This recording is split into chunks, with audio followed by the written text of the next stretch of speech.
Hello everyone, আশা করি আপনারা সবাই ভালো আছেন। আমি আবারও চলে এসেছি আরও একটা রেসিপি শেয়ার করতে। আজ আর কোনো মাছের রেসিপি শেয়ার করব না। বাসায় যখন মাছ, মাংস, ডিম কিছুই থাকবে না, আপনারা ডাল দিয়ে চটজলদি একটা রেসিপি বানাতে পারবেন। মসুর ডালের বড়া দিয়ে আলু। আপনারা ডালগুলোকে আগে থেকে ভালোভাবে ধুয়ে পরিষ্কার করে প্রয়োজন মতো জল দিয়ে সারা রাত ভিজিয়ে রাখবেন। এরপর আমি একটা মিক্সিতে ডালগুলোকে ভালোভাবে ফেটিয়ে নিলাম।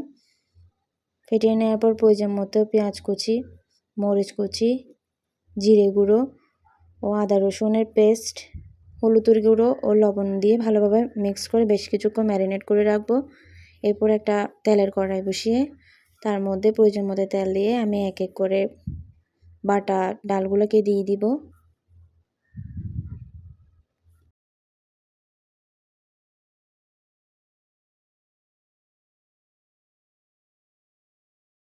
এরপর ডালগুলা ভালোভাবে ভাজা হয়ে এলে আমি এক এক করে সবকটা ডালের বড়া তুলে নিব। এরপর আমি এক এক করে সবকটা ডাল ভেজে তুলে নিলাম। এরপর ওই তেলে আমি আগে থেকে কেটে রাখা আলুকেও দিয়ে দিব।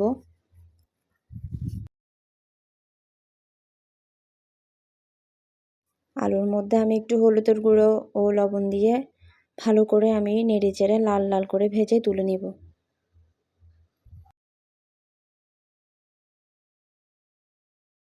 কটা আলু তুলে নেওয়ার পর আমি ওই তেলেই কিছু তেজপাতা ও কিছু ফোড়ন দিয়ে এরপর আমি পেঁয়াজ কুচি দিয়ে মরিচ কুচি দিয়ে বেশ কিছুক্ষণ নেড়ে চেড়ে নিব। এরপর আমি বেটে রাখা আদা রসুনকেও দিয়ে দিব। এটাকেও আমি বেশ কিছুক্ষণ নেড়ে নেব যাতে কাঁচা গন্ধটা চলে যায়। কাঁচা গন্ধটা চলে এলে আমি একে একে জিরে গুঁড়ো, হলুদের গুঁড়ো ও মরিচের গুঁড়ো দিয়ে এটাকেও বেশ কিছুক্ষণ আমি কষিয়ে নিব। মশলা থেকে যখন কাঁচা গন্ধটা চলে যাবে পরিমাণ মতো একটু জল দিয়ে এরপর আমি বেশ কিছুক্ষণ কষিয়ে নেব। কষিয়ে নেওয়ার পর আমি ওই ভেজে রাখা আলুকে ওখানে দিয়ে আরও বেশ কিছুক্ষণ রান্না করে নেব।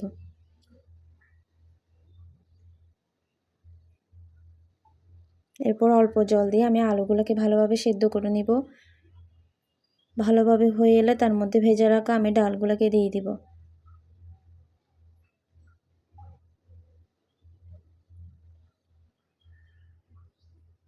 ডালগুলো যখন ভালোভাবে হয়ে যাবে এর মধ্যে আমি পরিমাণ মতো জল দিয়ে দিব। আপনারা আপনাদের পছন্দ মতো ঝোলের জল রাখবেন, তবে ডালের বড়াতে একটু প্রয়োজনের চেয়ে বেশি জল রাখতে হবে, কারণ ডাল বেশি পানি অবজার্ভ করবে। এরপর আমি প্রয়োজন মতো ধনেপাতা দিয়ে তরকারিটা নামিয়ে নেব। আশা করি আমার তরকারিটা আপনাদের কেমন লেগেছে আপনারা কমেন্ট সেকশনে কমেন্ট করে জানাবেন এবং আপনারা এই তরকারিটা একবার হলেও ট্রাই করে দেখবেন। আশা করি আপনাদের খুব ভালো লাগবে।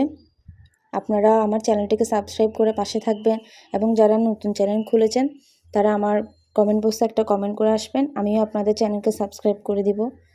সবাইকে অসংখ্য ধন্যবাদ।